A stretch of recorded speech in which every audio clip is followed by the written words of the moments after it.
Hello and welcome to Monkeys with Fire. You join me tonight for another special guest interview, and this evening I'll be joined by James Baldwin, designer of The Drowned Earth, talking about the Ulaya Chronicles. If you're brand new to the channel, click the heart to follow the live Twitch stream weeknights Monday, Wednesday and Friday from 7 PM. Also, be sure to subscribe and tap the bell icon to receive notifications from YouTube for the latest videos and updates. And now, on with the show.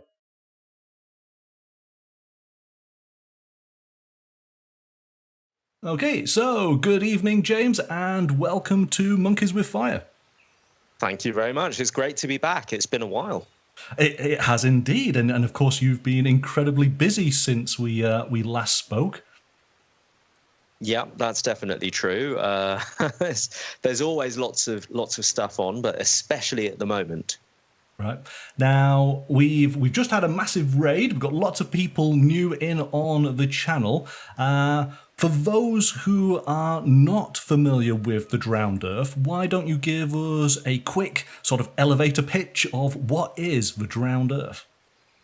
So it is what some people have described as a post-apocalyptic setting with a good dose of science fiction and dinosaurs in there. If you imagine a world much like our own, but a couple of hundred years in the future, that level of technology, and then something happens and nobody quite knows what, and civilization, which was at that time spanning the entire globe, collapses.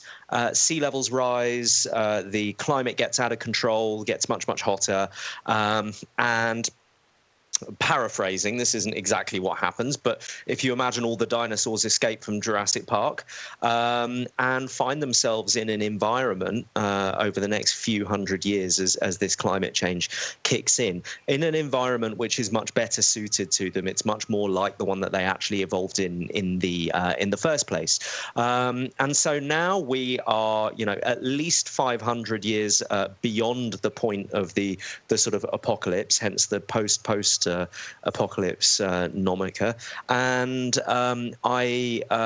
at this stage, people are beginning to rebuild. People are beginning to come together and create societies. All of the difficult times where they're just surviving in this, burgeoning jungle with all these terrifying predators, that's coming to an end, and people are becoming more secure and building fortifications and towns. And they're also running out into the jungle, into the wilds to,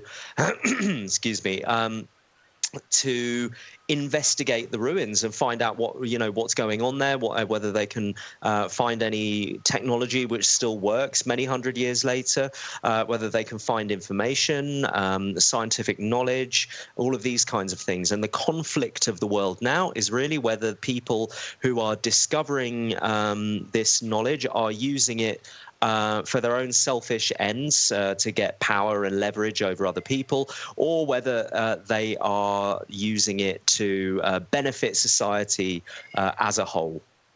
Right. Wow. Okay. So it's a really lush theme for people to get involved in from many sort of different aspects. It's a beautiful world that you've created here.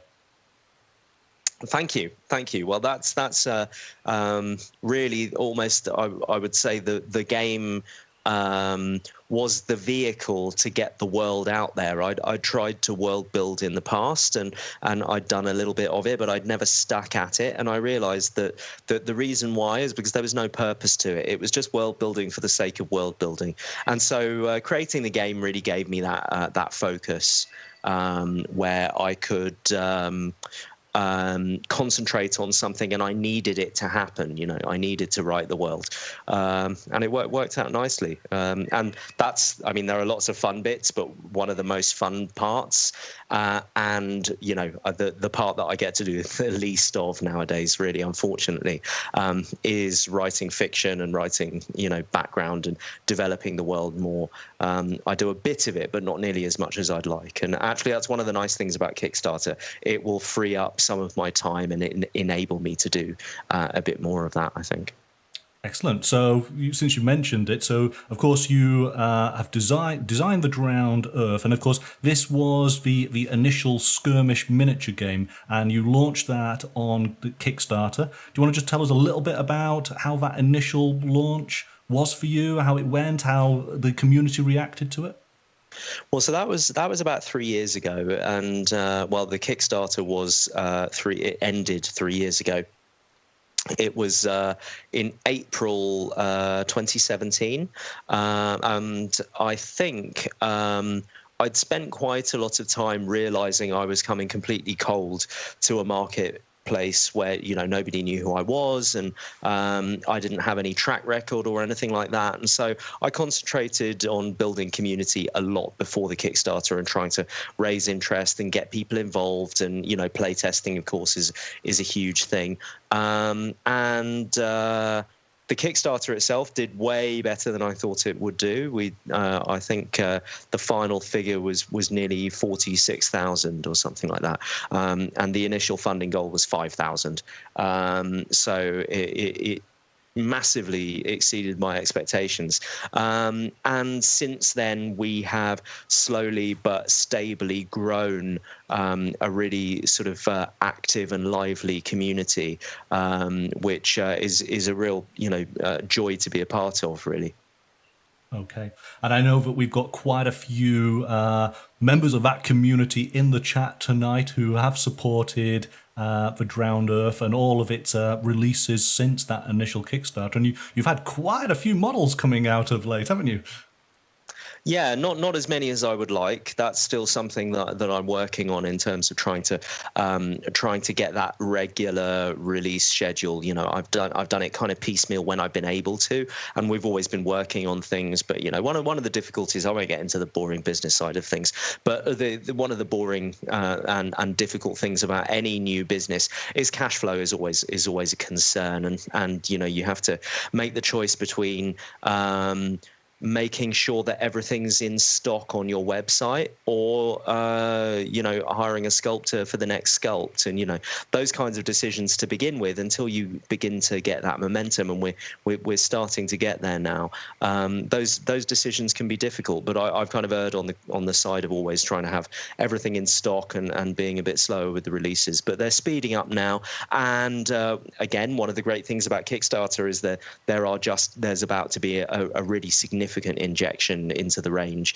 for Drowned Earth, because while the Kickstarter that I've got on now is a standalone game, it's still backwards compatible with the Drowned Earth. All of the models work in the Drowned Earth. The mechanics are broadly similar. I won't jump ahead because it's something we'll talk about later, I guess. But I know that it's very exciting for Drowned Earth players that they can get this game as well, and it increases their options in the Drowned Earth as well. So then, and I hope I'm going to say this correctly, the Ulaya Chronicles? Yep, you got it. Yay, excellent. That's a result for me. It's always a sign when somebody's interviewing me and they pronounce it wrong. I'm like, you didn't watch the Kickstarter video, did you? All right, then. So this is the brand new Kickstarter for this solo and cooperative war game. I'm correct in saying that as well, yes? That's right, yeah. All right. Tell us all about it. So I think the first thing I'll say is that for anybody who knows about the Drowned Earth miniatures game already, this started off as in terms of development, it started off as an expansion for the Drowned Earth, and what I've wanted to do for ages, and I know lots of people have been eagerly awaiting, because I kept on talking about it foolishly, awaiting the idea of having AI-controlled dinosaurs in your games, that you're playing a traditional 1v1 war game, but maybe there are a bunch of neutral dinos in the on the board which will fight both or either of you, and so that's something I've been working on for a little while, but I decided that if I was going to release something like that, I'd want to make it a little bit grander, and something else that I started to work on with the original Kickstarter, but realized I had to make a sort of quality versus quantity choice. I was either really going to nail the mechanics of the main game, or I'd make it broader and introduce some more direct narrative. So I think the Drowned Earth is a very narrative game in the sense that a narrative derives from the interactions of the models on the table. It lends itself to storytelling, but that isn't controlled by the scenarios or the games themselves. They're just stories that you find yourself telling because you did a cool thing by jumping off a building and shooting somebody in midair, kind of thing. But something I wanted to do was make much more narrative scenarios, and so originally the idea was to release an expansion which gave people the AI dinos, but also much more directly narrative scenarios, and possibly scenarios that tell a predetermined story, a branching story perhaps. But as I was playing it and working on it and designing it, I thought this really just needs to be a solo and co-op game, actually. And so it kind of evolved into something that I hadn't originally intended, and it's a standalone title where that has a campaign structure which is a little bit like a dungeon crawler, in that you are going through a series of interconnected games which tell an overarching story. And as I was working on it, that became more elaborate, and now it's a branching campaign. You'll have certain decisions both during the games and in between games, which will determine things that happen to you in later games. And even now we've got some branching scenarios, so you'll actually be able to play your way through the campaign, and there'll be a few different scenario options depending on your choices. So really it's a very different thing to what it started off as. And also I think I wanted to make it as accessible as possible. And so it's a single boxed product with no miniatures in the box. It's standees and upgrade levels for the Kickstarter, different pledge levels. Add miniatures to it if you want, and if you don't, then that box you can play it. You can crack open the cellophane and play it straight away. It's got everything you need to play without any assembly or painting or anything like that, if that's your bag. Yes, no, that sounds fantastic. And in fact, good evening, Tobias Wren saying, sounds like the best bits of Imperial Assault and Blackstone Fortress, but with dinos. Well, I have never played Blackstone Fortress, but I've definitely played some Imperial Assault, and there are a few influences there that sharp players will pick up. I like to mention the misattributed quote that people say was Picasso. In fact, they say it was a number of different people, but it's good artists copy, great artists steal.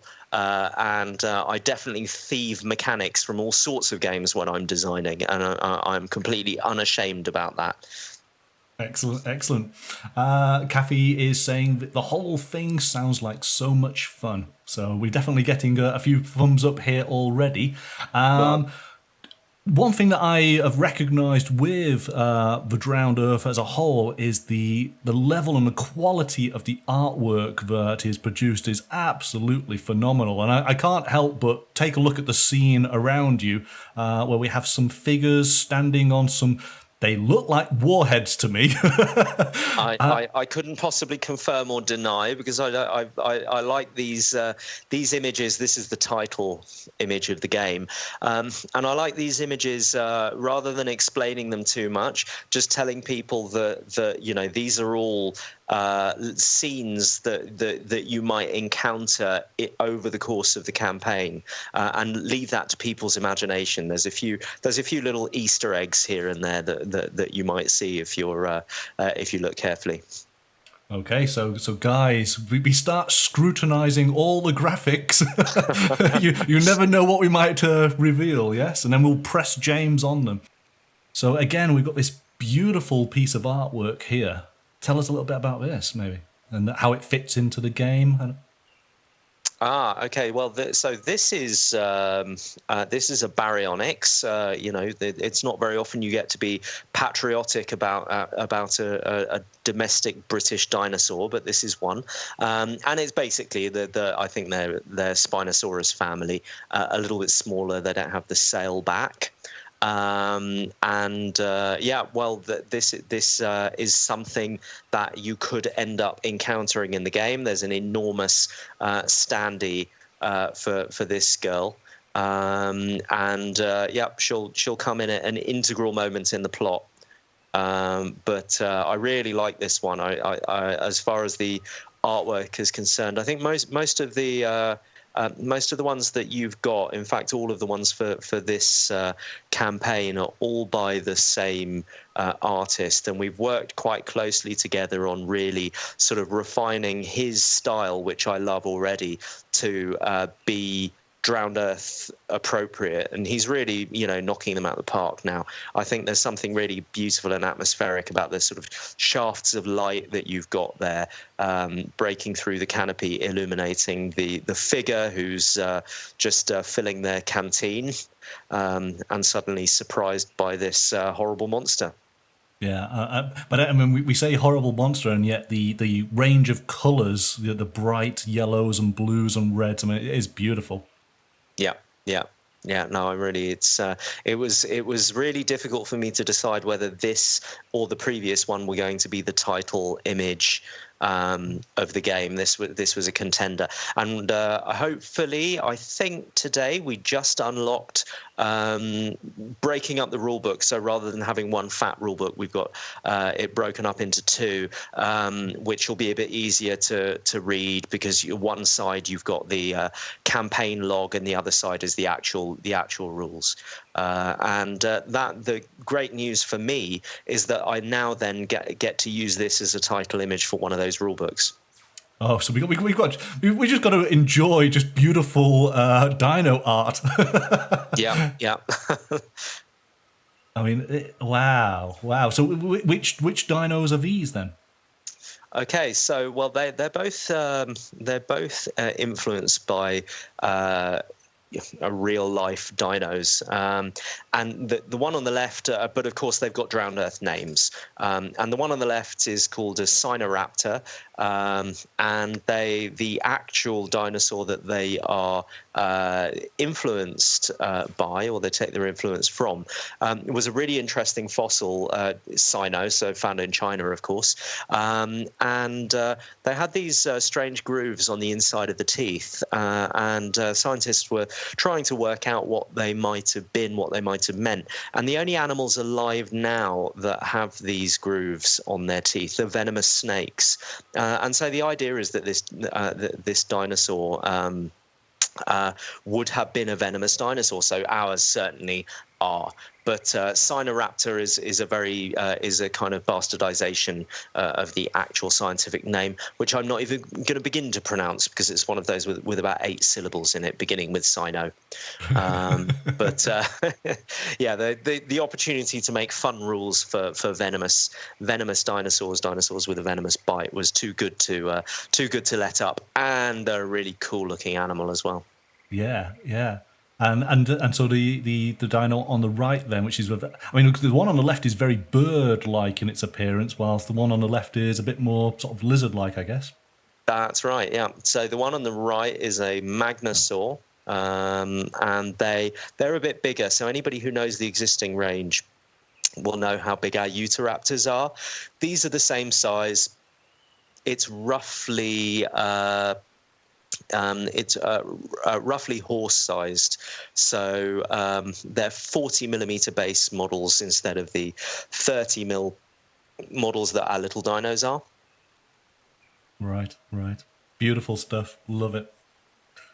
And and you obviously sound very knowledgeable about your dinosaurs. So, do you get to enjoy doing massive amounts of dino research?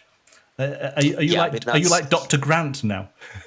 I'm definitely like an armchair dinosaur expert, in the sense that I'm not really an expert at all, but I break out the books every time I'm looking for a new dino type to make, because of course as compared to when I was a kid, the options now, there are huge amounts, and they're discovering new ones all the time, and deciding that 8 specimens that were all different types 5 years ago are actually all the same dinosaur, and they're constantly refining things. But there's plenty. We're not going to run out of influence anytime soon, I think.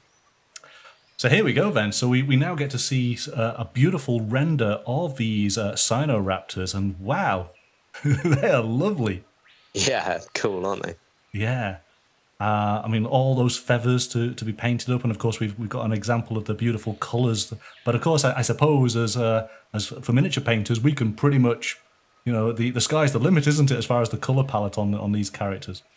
I would thoroughly encourage people to paint them any way that they like. I mean, if you think these are basically birds are dinosaurs, and you think of the different kinds of birds that are all really similar or part of the same family, but have completely and totally different coloured plumage, I have no doubt that was the same with dinosaurs as well, where the ones that lived in a different environment would have adopted a different colours, etc.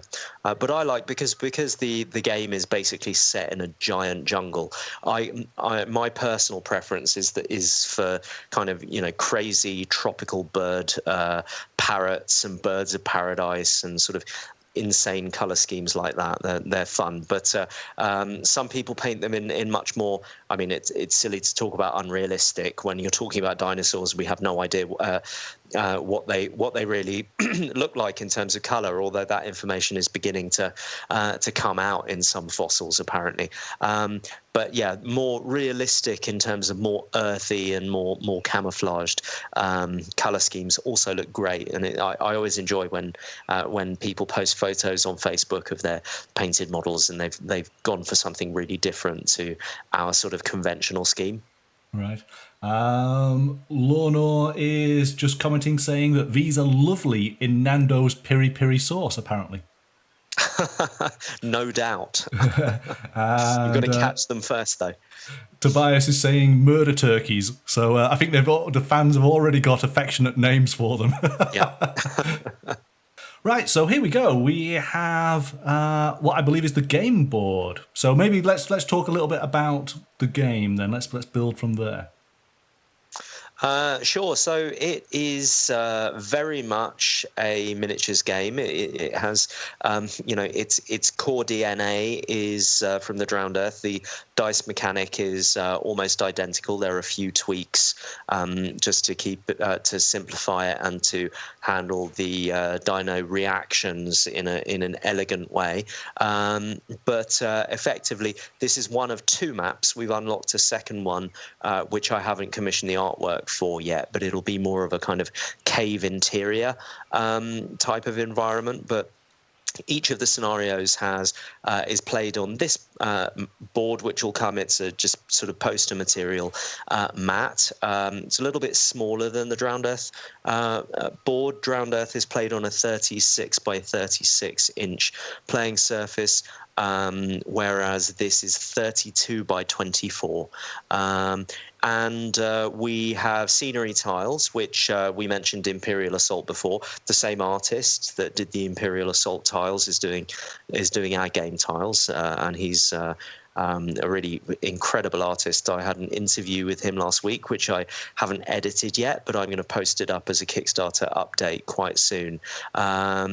And the tiles are going to be double-sided and variable, and basically each scenario gives you a little bit of fluff in the campaign log.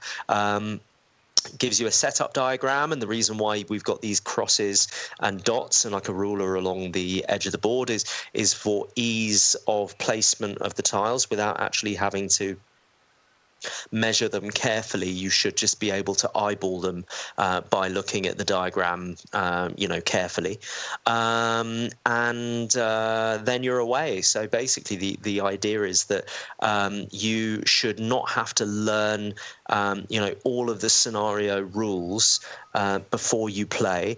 You just set up according to the setup diagram, and we have 2 decks of cards, the heat deck and the objective deck, and both of those are kind of they give you a fluff snippet, a little story description of what's happening, and they give you an objective, or they give you a countdown timer, or they give you another condition on which you'll flip the card. And then when you complete the objective or the conditions of that card are met, you flip, you resolve the back of the card, which will be another little story description, and something will happen. Maybe some dinosaurs will leap out of the bushes, or you'll discover, a lost traveler or something like that. And then you move to the next card, and sometimes there'll be 2 options of the next card, and that's where the branching comes in. So perhaps you resolve card 1, and then you flip it, and you look, and you have 2 choices, and which choice you determine decides whether you're going to go to card 2A or card 2B. And if you make the choice for card 2B, you discard or you set aside card 2A, and you keep on playing. And so in that way, not only does the campaign branch, but the actual scenarios themselves branch, which means there's a lot of replayability as well. That's really good. Yes. I was just going to say that you obviously could be able to go back and take a different path than you did on a previous game. Yes, indeed, and you'll have leveling up choices, and in fact, we're using a similar system to Imperial Assault when it comes to that. I tried out a number of different systems of earning experience and spending it, and using skills, and we had skill trees, and we tried out all kinds of things with player mats and stuff. And actually, I've dialed it, as you often do. You work out what, as a designer, you work out what you want to achieve, and you find a way of achieving it, and then you work out whether the way that you can find a way to achieve exactly the same thing by simplifying what you've got hugely. And so we're using a similar system to Imperial Assault, where you earn XP and you buy skill cards with that XP, and so there will be different ways to build your character. The different skills that you buy with these skill cards might synergize with each other and complement each other in certain ways. And maybe a skill card that you buy will also synergize with another skill card that somebody else has available to them. And so not only can you build your character in a specific way, you should also be able to build your entire party in a different way if you want to kind of collaborate and make those decisions as a group. Right, excellent. That sounds really cool. And so I suppose that if you are already the Drowned Earth player, then a lot of aspects of the game will be very, very familiar to you, and you'll ease on in very comfortably. And would it be the same then that if this was your first experience of the Drowned Earth world, that this would be a launching point going into the main sort of miniature game? Well, firstly, you will have a lot of components in that box that you need for the Drowned Earth. So, you've already got a leg up in that sense. I would say, actually, in every sense, it's probably easier for a player who's never played Drowned Earth, who plays Ulaya Chronicles, to then get into Drowned Earth than it is for a Drowned Earth player to remember what they need to forget, if you know what I mean. Right. The Drowned Earth rules are the core of the game, but there are a bunch of things that we don't do anymore. And so I reckon some of the Drowned Earth players will be, they'll start to just go into Drowned Earth mode and say, oh, well, so I'm going to do this. And then, someone else will point out, oh, no, we don't do that in this game.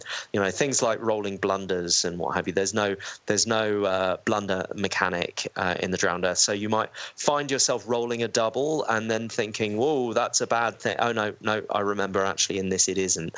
So in many ways, because it's a simpler game, and it's the same rules but a simplification of them, and I did that in order to make room for all the AI mechanics and the scenario mechanics. Okay. I'll be really interested to see how easily Drowned Earth players remember what it is that they're not supposed to do. Oh wow, okay, so this is again another beautiful piece of artwork, and tell us all about this.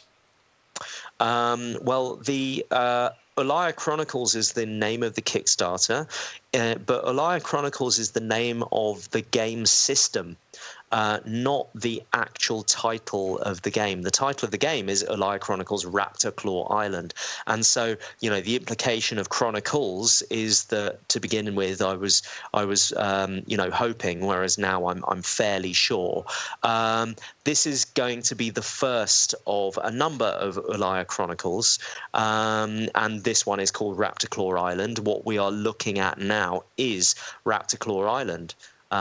So you can see it's sort of sickle shape, the shape of a raptor's claw, hence the name. And it's a den of iniquity. There's a little town there. It's a kind of pirate haven.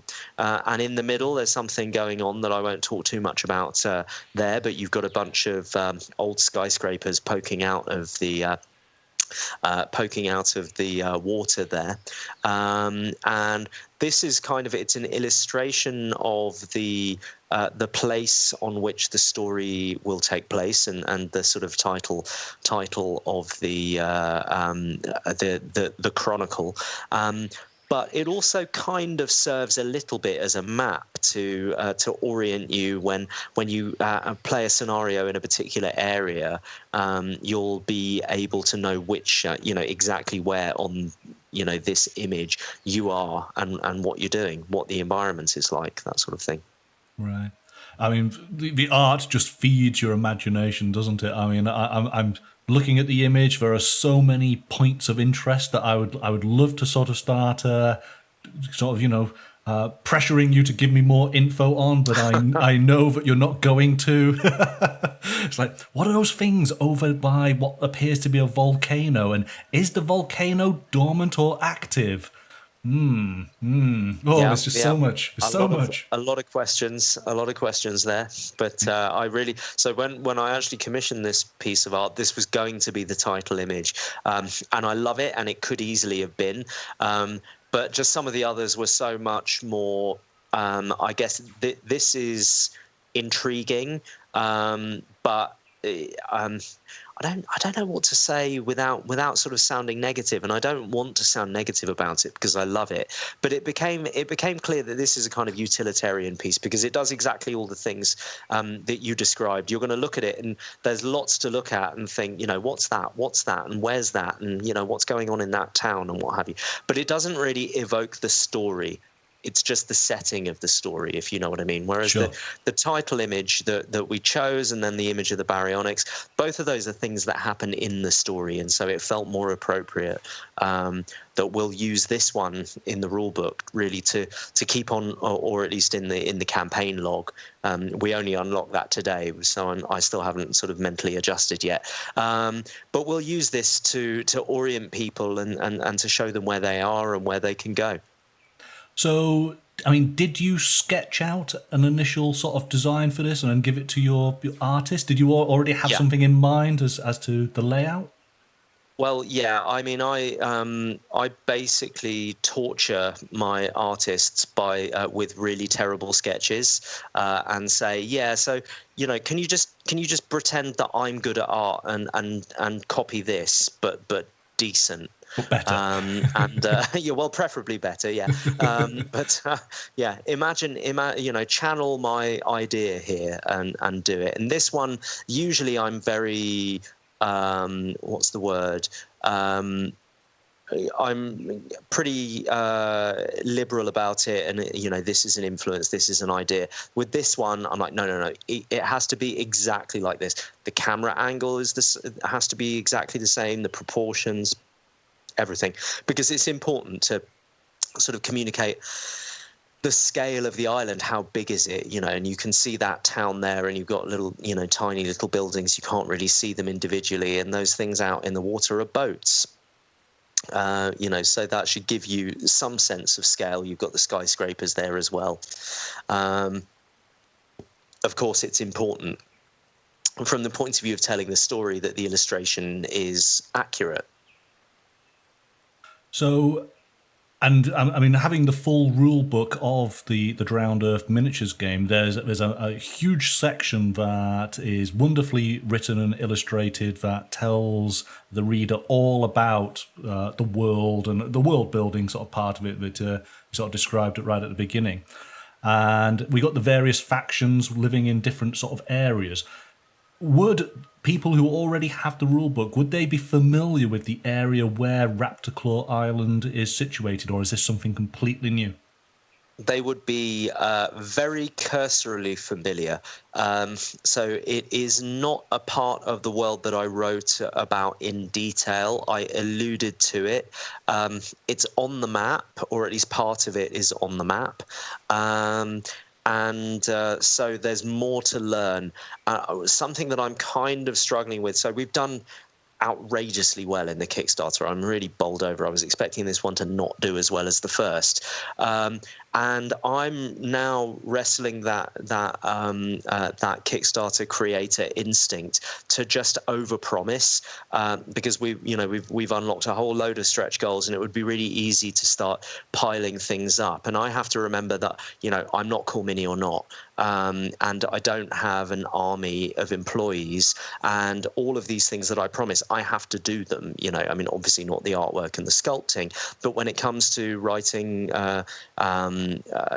short stories and the world description and rules and playtesting and all of those things, I have a maximum threshold of amount of stuff that I can get done in the day. And also, of course, I'm running the business side of things at the same time, which is very time consuming.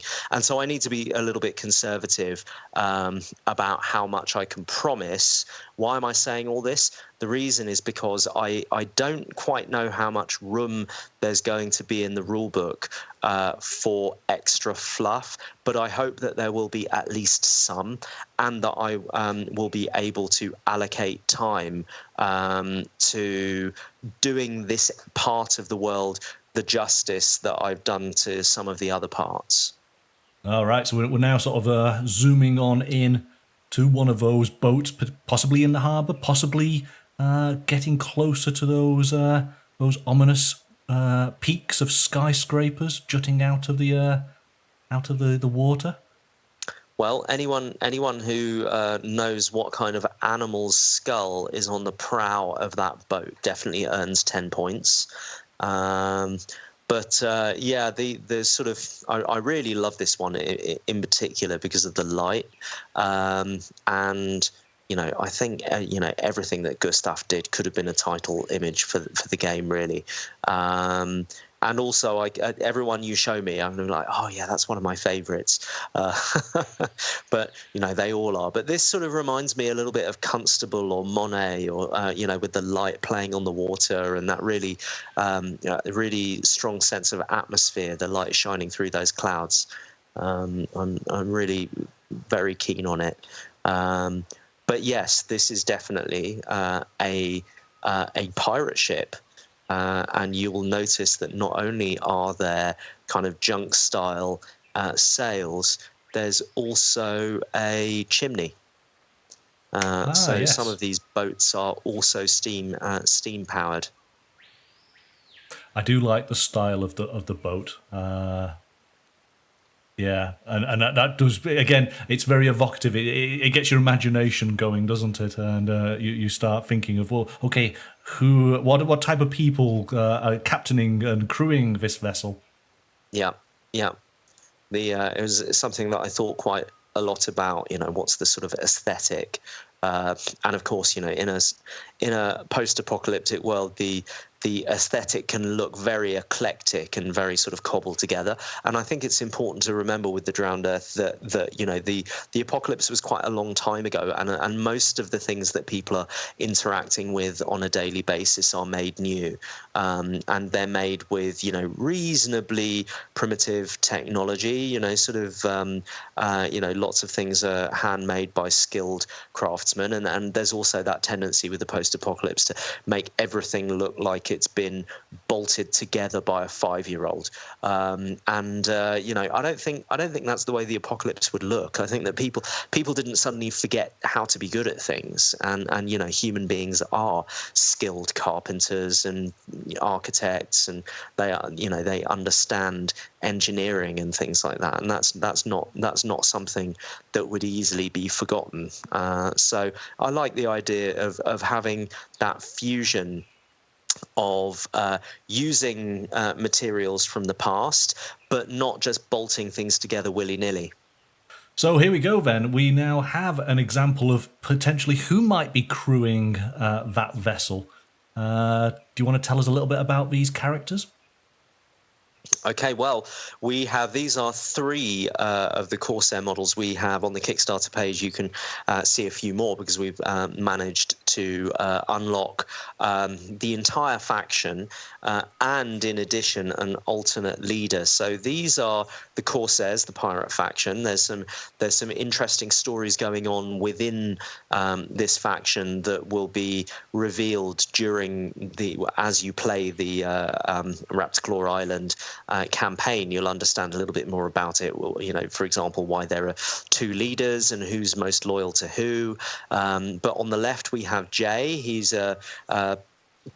one of the leaders of the faction, and he's a sort of roguish character that's actually so if you remember in the first campaign and in this campaign as well, we did a gene splicer pledge level where you could design your own model, work with me to find something appropriate and cool to actually put into the Drowned Earth. This is kind of like my gene splicer because it's an old Star Wars RPG character that I played for many years, from university onwards, kind of thing. So a bit of a soft spot. He was a space pirate. This guy is obviously not a space pirate, but it's more or less the same character. And in the back is his name is Mac, and he's kind of in an interesting. Actually, no, I better not say that because it'll spoil the story a little bit. But there's some stuff to learn about him in the campaign. I love this sculpt though. I'm really keen on it. He's a little bit taller than most of the Barengi. That's the gorilla people.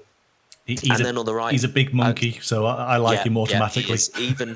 Even by the standards of the Barengi, don't call them monkeys though; they get very angry. And then the last character, his name's Mr. Jib, and you can see he's lost both his feet and one arm, and managed to cobble together as sort of some prosthetics and a spare arm and even a shell from an old crab droid, ruined crab droid that he found out in the jungle somewhere. He's brilliant. He's quite amazing. So can you tell us a little bit about these early sort of concepts? So these are actually this is the concept art for your heroes. So it was important to me this time around, I think, that we provided some unnamed heroes, and that when you take on your role in Ulaya Chronicles, you can choose one of these archetypes and you can name them the way you want, and you can write your own backstory, and you can really make them your own, so that when you come to those character upgrade options, and I mentioned the idea that you've got a certain amount of XP which you spend on skill cards to develop your character and maybe even get the odd weapon upgrade and that kind of thing, you can really make those those choices in a kind of RPG way if you want to. You know, you can do the sensible tactical thing, or you can ask yourself the question of, you know, what would my character that I've designed, you know, what would they go for? What would they learn, or what kind of weapon would they choose to use? And so these characters basically represent the 4 archetypes in the way that they're designed, and they're not sort of perfect examples of these traditional archetypes. There are a few things that are different about them, particularly if you build them in different ways. But from left to right, we've got the brawler, who's a sort of, you know, close combat damage type. We've got the tough, and she's a kind of, you know, tank style damage mitigation, trying to you know, distract and attract the dinosaurs while everyone else takes them out deftly. Then we've got the scout, and so he's kind of stealthy and sneaky and able to confuse the dinosaurs and control the environment a little bit more. And then the last character we have is the marksman, who is the ranged damage specialist. Okay, all right. I do like those. They're very nice. Yeah, I'm fond of them as well, and we've been able during the campaign to unlock. So the idea is that you will get a hero building kit, basically. So each of these characters will have an alternate head, and they'll have a weaponless and a weaponed arm, and there'll be some extra weapons loose in the box. So you can put them together in a number of different ways. You can, if you're inclined, you can do some old school conversions, or you can just sort of glue the weapon choice on the back, or whatever you want to do. These are some examples of some of the cards in the game, and do you want to maybe explain these and maybe talk a little bit about how the game actually plays them? Sure. So there are, just like the Drowned Earth, there is a reaction mechanic, and the dinos will always react. And so anybody who knows how to play the Drowned Earth knows that you roll 2 dice, and you have 2 different levels of success, depending on whether you passed on one or on both of those dice. The dinos will always react to what you're doing, and they'll react with combat if they're able to. So if you're shooting them and they have a ranged weapon, so for example the Dilophosaurs can spit, then they will shoot back. If they're in close combat with you, they will fight back, and if you shoot them at range and they don't have a ranged weapon, they will instead dodge. But instead of rolling 2 dice, they only roll 1 die, which means that if you get the higher level of success, you'll always beat them, unless they roll their special symbol, and their special symbol trumps everything. So they've got a 1 in 10 chance of doing that. However, those are reactions during your turn, and what they do to react is determined on their profile card. And all dinos will have the same reaction triggers. They will either react to combat, or they'll react to movement within 8 inches, or they will react to noise. And they'll do this, and each dino type does a different thing, you know, something unique to that dino type. But it's easy for you to remember what the dinos, what the reaction triggers are, because there aren't very many of them. What we're looking at here is what the dinosaurs will do during their turn. And during their turn, you can react to them, just like in Drowned Earth. But each action card, we call them, I refer to them as AI cards, because it illustrates the point of what they do. But in game terms, they're called action cards. And you draw one of these cards for each dino on the board, and you resolve the actions from top to bottom. And some of them you'll find you can't resolve them. There isn't a legitimate target. And so those you just skip and move to the next.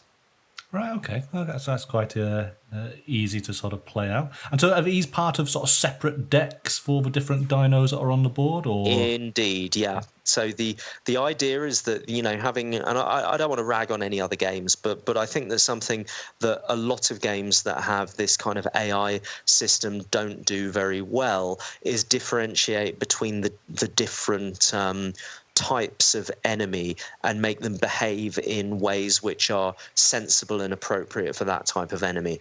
And so some games do it quite well, but perhaps it's a little bit overwrought or a bit fiddly.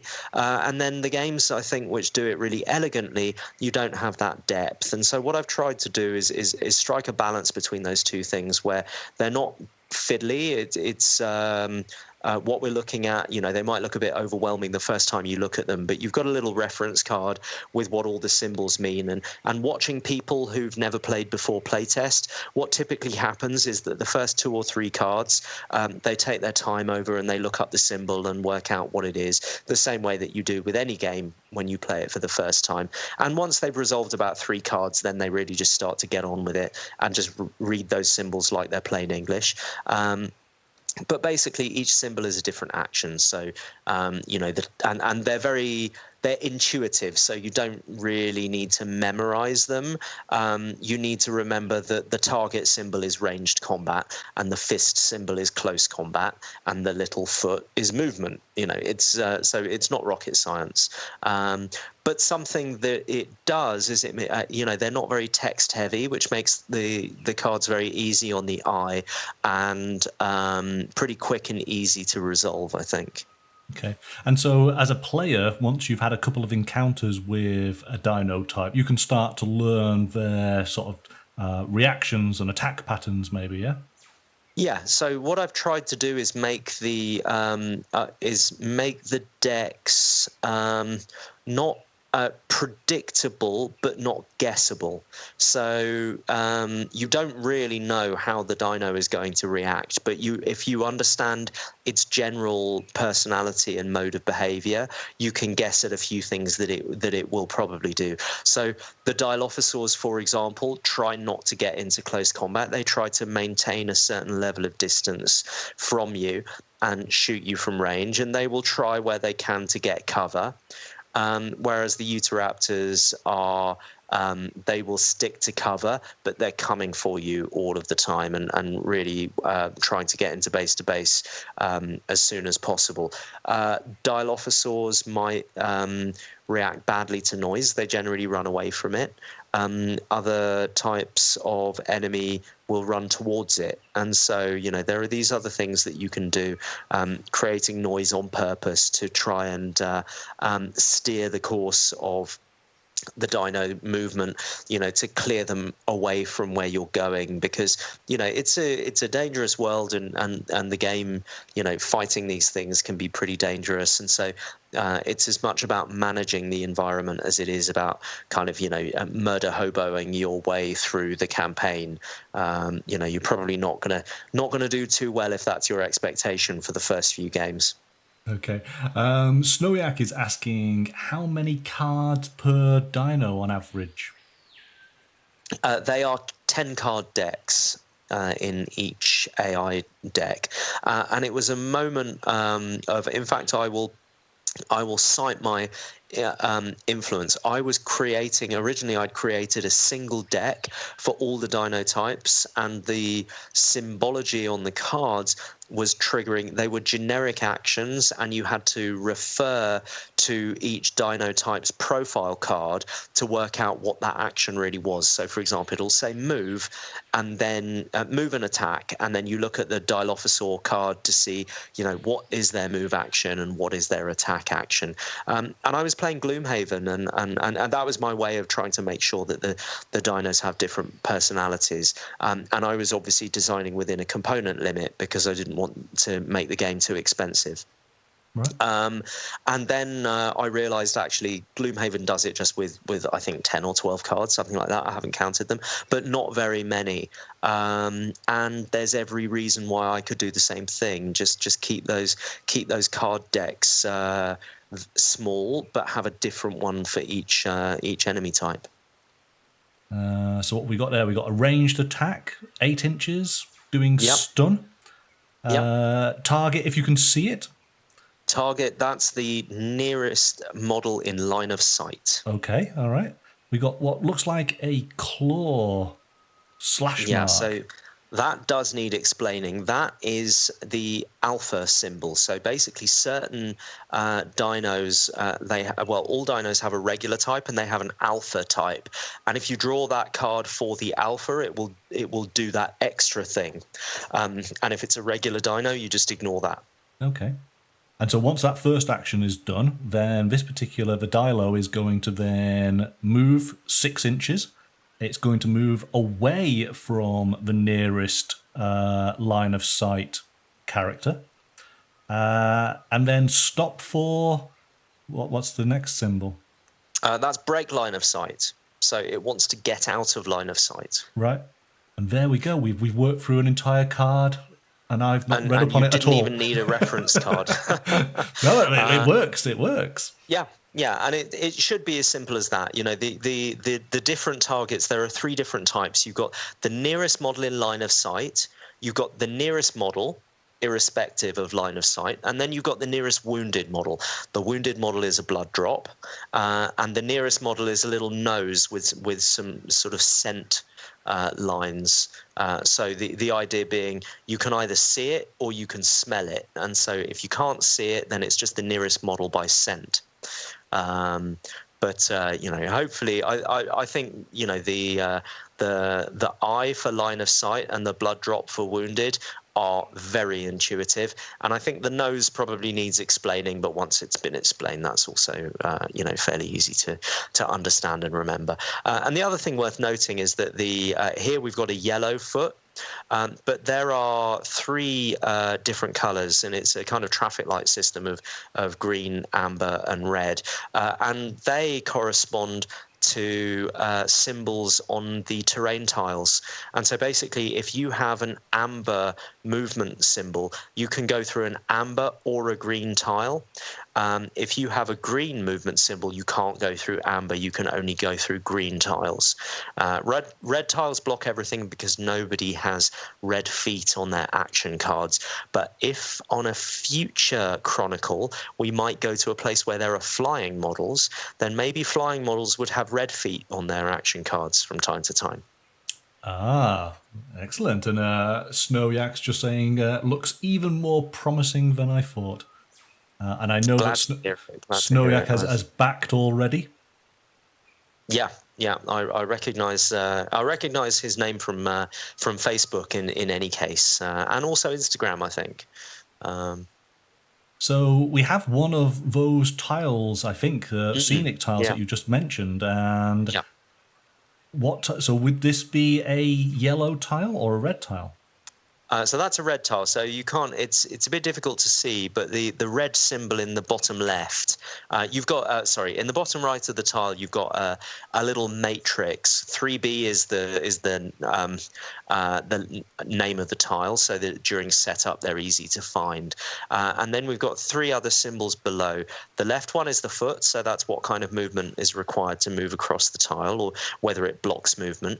The middle one, which you won't be able to see, that's either an eye or it's a crossed out eye, and basically what it's saying is, does this block line of sight or not? And this tile does block line of sight. You can't draw line of sight through this tile. And then the last symbol, which I think I'm going to change actually, but it's either a filled in or a hollow tree, and that denotes, if you remember in Drowned Earth, there are 2 types of terrain. There are 2 types of cover. You have hard cover and soft cover, and soft cover reduces somebody's marksmanship. It makes it more difficult to hit somebody who's behind soft cover. Hard cover does the same, but it also confers an armor bonus. And so this is hard cover, and so if somebody has cover, they're standing, benefiting from cover from this tile, then you're going to find it a little bit harder to shoot them, and then if you do hit them, they will have an armor bonus as well. Right. Yeah, nice and easy. Again, once you understand the symbols, it all very, very clear, isn't it?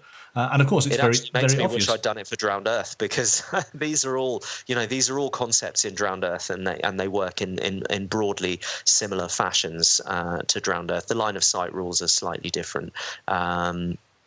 because there's an opportunity to clarify them, make them a bit simpler here. But yeah, the important point is that there is going to be in the rulebook a system for converting that symbol into drowned earth scenery. And so when I said that certain components in the game are backwards compatible, I didn't just mean the Dino models, I mean the AI cards as well. And so you'll be able to use those AI cards in a regular game of Drowned Earth. And there's a section in the rulebook which will explain how to interpret those symbols when you're not dealing with a scenery tile, but when you're actually dealing with a physical piece of scenery. Okay. And you mentioned before it was the artist who worked on Imperial Assault who's been doing the scenery tiles. I mean, beautiful Right. piece of art there. It looks like some sort of crashed spaceship-y type of air vehicle of some kind. What it is. That's exactly what it is. Yeah, I mean, it's beautiful. And it's obviously been there for a long time. Yeah. And of course, then, it's so obvious that this particular obstacle, you cannot pass over it. It does absolutely block your line of sight, and it would count as hard cover. It's obvious, isn't it? Yeah. Yeah. Yeah, it should all make sense. I've again, just like the first game, I've made streamlining a big priority. Hopefully without losing anything as well. And the opportunity to do that in this game was much greater, because one thing I don't have to worry about is having to make the rules, lawyer proof, if you know what I mean. So we can describe things much more quickly and simply and easily, without having to worry about there being, a very minor ambiguity where you know what the rules mean, but because it isn't absolutely written in stone, there's an opportunity for an unscrupulous player to try and twist the wording to argue that it means something else. In a co-op game, you absolutely don't have to do that. And so the rulebook at the moment is 6.5 pages long. I suspect it'll grow a little bit as we really playtest try and eliminate any confusion. But that's compared to 40 odd pages for the Drowned Earth, and it's the same rule system. Just shows you what you can trim away when you don't need to make everything cast iron. Let's take a look. Oh my goodness. Oh, that's beautiful. Come on, tell me all about him. Or her, for that matter. You've already seen the concept art for this, and that was one of the title images. And when I saw that, I thought, well, we absolutely have to have that as a model, don't we? So that's a 50mm base. Anybody who knows the Drowned Earth range, this model will be slightly longer than, but broadly the same size as the Keratosaur. So big chunky metal model.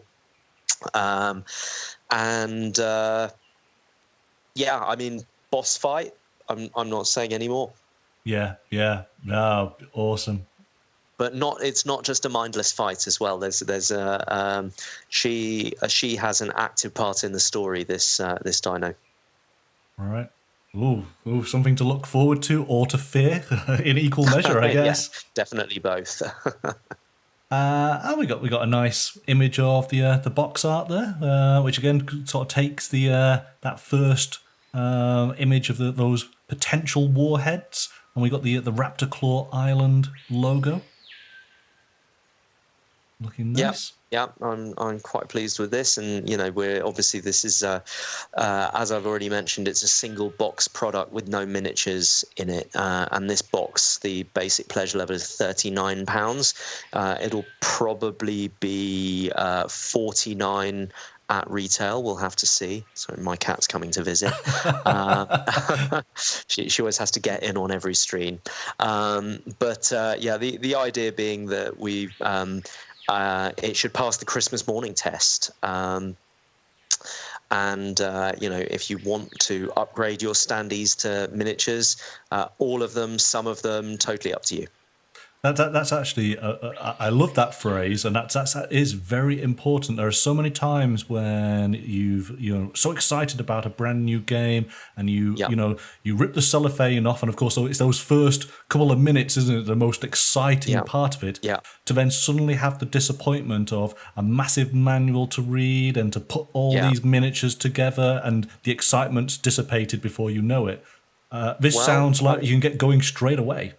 Well, you absolutely can, because the first half of the rule book is actually a walkthrough tutorial. So the first scenario, you break out the cards for the first scenario, or the scenario cards come in a stacked deck. So you just peel the first cards off that deck.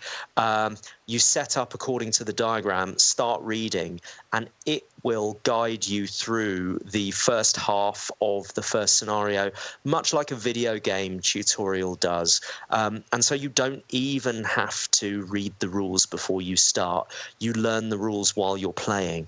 And then once you've got through the first tutorial scenario, the second half of the rule book is the rules reference, where you can look up anything that either you weren't that wasn't covered in the there are a few extra bits of detail which aren't covered in the initial scenario, which you might find referenced later on. You can look them up in the rule reference, or if you've forgotten anything.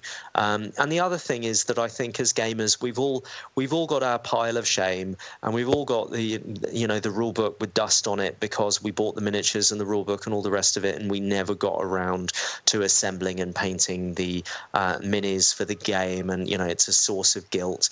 Well, with Raptor Claw Island, you can really, you need to punch the tokens. You need to push some standees into stands. You can get playing, and then probably, I know the way I am. It's the playing of the game that gives me that impetus and that enthusiasm and that motivation to paint. And so my suspicion is that what will happen is people will play with the standees in their first session, or maybe they'll glue together the hero models for their first session and start playing. But they'll actually, as they're playing, paint and assemble more and more of the minis if they bought them, because there's nothing so inspiring and exciting and to make you enthusiastic than playing the game itself. A bit like a slow grow league. Yes, no, that's very true, very true. Oh wow, okay. This lady clearly has a story behind her, but how much are you going to tell? Not much. Well, this is the other leader of the pirate faction. So we already saw Jay, and now this is Dahu. And what I'm going to tell you, and this is an exclusive, she is the de facto. So they're both leaders of the in game terms, mechanically. When you're playing the pirates as a Drowned Earth faction, you can take either of those models as leaders. However, Dahu is the de facto ruler of Raptor Claw Island, and you will meet her in your travels through Raptor Claw Island. And she and Jay might have a bit of a rivalry going on for various reasons, things that happened in the past that I'm definitely not going to talk about. But I am going to tell you why I'm not going to talk about them. Some of these things are not actually revealed in the campaign either, and the reason for that is that I'm actually slowly but surely working on a origin story graphic novel for this whole campaign, which will explain what happened 5 years ago and how the setup of the campaign and the sort of political situation within the pirate faction on Raptor Claw Island came to be. Okay, and so got to press you on it then. When will this be available and how will people obtain it? Don't know on Kickstarter. So we will Kickstart it. Comic books do pretty well on Kickstarter, just like games. And we'll Kickstart it when it's ready. But of course, I don't have any artistic talent whatsoever, other than the very important ability to pick good artists and to know the difference. That's where my artistic talent ends, I'm afraid. But I'm writing the story, and he's obviously doing the sort of visual side of the artwork, it's one of those things that will definitely be ready when it's ready, because we're collaborating on it together. But I'm excited about it.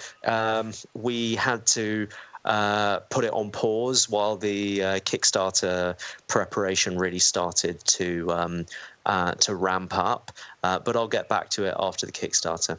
Now, okay. Right, so we've got a whole host of dinos here, and now I think, am I right in spotting some alphas going on in the background there? Yeah, that's right. So we actually have 3. It's the same sculpt, and this you don't need 3. You only need 1. 2 of them are kind of placeholder images, but there gives you a good kind of size difference between the regular Sinoraptors and the Alpha Sinoraptor. So they're both on 30mm bases, but the Alpha is a good, I suppose, probably about 30% bigger.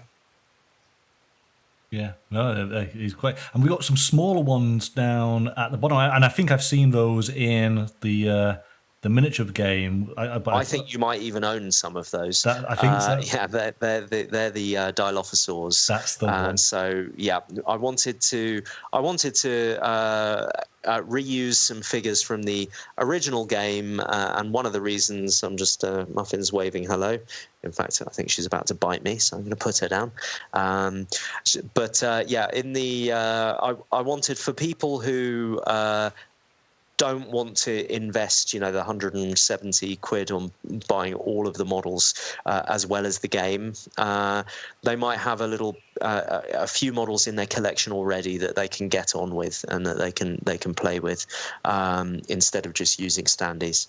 And so here we go. We have a shot of the game laid out with the cards in play. We got the standees built, and we have our team facing off against quite a few dinos there. Yeah. So that's basically the kind of, here's what you get in the box. Now, obviously, it isn't sort of meticulously counted, tokens, etc. But it just gives you an idea of what the game should look like on the table when you sort of crack it open with standees and the regular scenery. So we've got the close-up here of the standees, and of course they take advantage of the wonderful artwork that you were showing previously. Yeah, that's right. It would be criminal not to reuse that artwork as much as possible, and so it made sense. I did think about getting some dino art done in the same style as the character art, but I think it's nicer just to lean in. People are used to this style for the dinos, and I think it's nicer just to lean into that. And I think they wouldn't look anything like as beautiful and as impressive if they were just kind of regular, more kind of cartoony style. So we have our Corsairs here, but we have is that a character over in the left who we've not met? Yes, that's right. So I have since this image was made, we have released the visuals on that character as well. It's a axolotl Mexican salamander with a little a sort of Mayan style or Aztec style club, made out of old bits of scrap technology. But we've also a character that we haven't seen in this stream, at least on the left, the sort of what people are colloquially referring to as Fish Girl. But sort of tentacle hair, and I'm not sure if you could see, but her weapon is in the shape of a little fish. It is. It looks like some sort of harpoon. Is that? Yeah, that's right. And so it's actually she generates, the nature of her species, she generates electricity. through her forearms, and so you can't see it actually from this angle, but the weapon is actually wired up. She's powering it, and so it sends out a kind of sort of a taser style thing, sends out a bolt of electricity. Ah, okay. And so her hair, is that actually hair, or is that something a bit more... Tentacles. Tentacles. I was going to say a bit more organic-y looking. Yep, that's right. Yeah. Right. Wow. Oh, she's a cool character. Yeah. Oh, I like her. One of my favorites, actually. Although it's difficult to have any favorites with the pirate faction. I really like them all. Yeah. And I mean, well, this is also something that I really liked about The Drowned Earth, is that it's not a game about huge numbers of faceless figures. Everyone's a character, everyone's got a story, everyone's unique, and I really appreciated that. Yeah, no, I like it too, and I wanted to make a character-based game, but I wanted to make a game where it wasn't, you know, this race of sentience facing off against this race of sentience, you know, and everything's always divided along those lines. It seemed to me in a world which would be much more mixed up, that it was more sensible to make factions which were based around vocations rather than sort of racial classifications. Just to ask the chat, do you have any last questions for James? Has he answered everything that you were thinking of already? And of course, though, James, if you've got anything left that you wanted to share with us tonight about the Ulaya Chronicles, then here's your opportunity. Well, I wish I'd sent you the picture, but we just unlocked a huge herbivore. We kind of had a face-off between two bits of art: a ceratopsid concept and an ankylosaur, and they were neck and neck all the way through. You know, there were only about five or eight votes in it for almost the entire voting, and so after 250 votes, there were 9 votes remaining in it, and the ankylosaur did not win. The ceratopsid won, but that's going to be a really fun model, and I know there's been lots of grumbling and complaining by everyone, including me actually, who preferred or wanted the ankylosaur first. And you know, we'll have to see with further stretch goals whether we can't afford to do both at the moment, but you know, maybe before the end of the campaign we'll be able to throw both of them into the mix. So Love Mini's just saying the game sounds fun, and indeed it does. I can't wait to have a go, and hopefully that's something that we'll be able to do later on, maybe in the year, is get a copy to be able to play live on the channel. Absolutely. Well, because it's got flat terrain tiles. Of course, I know a lot of gamers will you know, make their own 3D terrain using the tiles as an influence. But the flat tiles and standees make the game really filmable, because you don't constantly have lots of scenery getting in the way. So you can really quite easily do a top-down shot, and people will really be able to follow the action. So something I find quite often watching miniature game battle reports on YouTube and what have you is it's kind of hard to follow what's going on, because you've got such an obstructed view. You've already alluded to the fact that the game has obviously fully funded. I mean, how quick did it fund? Because I remember we actually were having a conversation before you went live, and you were quite apprehensive, weren't you? Yeah, I mean, I think I was still in the mentality that it was an expansion for the first game, and so, you know, expansions obviously you've not entirely, but largely your target audience is going to be people that already play the game. Sometimes people will look at the expansion and that's how they find out about the whole thing, but that wasn't my expectation of what would happen, and so I think I'd underestimated how many, you know, you can't just sort of judge your audience by how many people actually actively participate in the community. You know, there are lots of people who are watching and who are consuming the content and who are, you know, on the Facebook page and what have you, who never post. And I think there were way more of those people than I thought, because we funded in 23 minutes. Wow. I mean, I blinked and it had already happened, which was absolutely incredible and really not what I was expecting at all. That's amazing. And of course, you've skyrocketed as far as your funding, haven't you? Yeah, I mean, we'll be halfway through as of tomorrow, and we are nearly 1,000% funded. I think we're at 900% funded or something like that. So yeah, it's being received really well, and I'm really grateful for that people are responding well to it. And I think, you know, part of it, the first time around, I was really grateful for people's trust, because I realized I was a completely unknown quantity. I think now I don't feel the trust issue is as critical, because I've got a proven track record. I exist. I delivered the last Kickstarter a month early, and you know, the response to it was overwhelmingly positive, and the game has been growing in the meantime. But with this, I think it was just I felt like it's a difficult time, you know, with all this weird virus world that we find ourselves living in.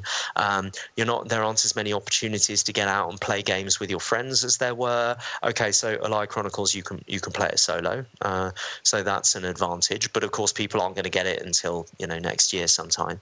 Yeah, it's been humbling, really, and a bit shocking. Yeah. Okay, so you're saying that fulfillment is next year. Around what sort of time are we looking at? So it's a year after the ending of the campaign. So the campaign ends on the 2nd of June, so I'm expecting to deliver in June next year. Okay. And how long remains on the Kickstarter campaign for people who have now just learnt all about it and, of course, instantly want to go and back? Exactly 2 weeks, it'll be 2 weeks at 11 o'clock tomorrow morning. Okay, so we've still got plenty of time to be able to get your pledge in. Tobias is asking, what's coming next in the Dino hunt? You'll have to wait and see. So last time we did a community-driven, basically a choose-your-own-adventure story, where we put up a bunch of polls, and the backers voted as to how the story was going to go. And the stories that the decisions that they made determined who the character, the protagonist of the story was, and then we made that as a model and gave everybody a copy of it for free. And this time we're doing something similar but different. So it's also choose your own adventure, but we are deciding on a little dino companion, which is going to ship with every copy of the core game, and so we're telling this choose your own adventure story, and we'll see what we get at the end of it. A dino companion. Yeah, little sort of, well, we'll see, depending on what people choose. It could go one of two ways. It could either be a companion that helps you during the campaign, or it could be a pirate pet, guard dog type thing, which might throw a spanner in the works for you during the campaign. People's choices in the story will determine which of those two things it will be, and also what it will be. So at the moment, it's looking like it's definitely feathered, not scaled. So that was the first question, and the next part of the whole thing will kick off on the update on Wednesday, day after tomorrow. Interesting. Okay, that's definitely something to look out for then. Right, any last questions, guys? We've had James talking for well over an hour here. And of course, James, we very much appreciate your time coming onto the channel to share all this wonderful insight. It's a pleasure.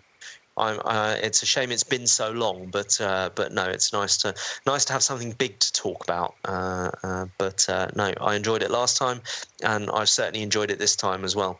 Be fun to actually get the game on the table and play it live. I think when we get to that stage of things. Yeah, most definitely. I will certainly look forward to that.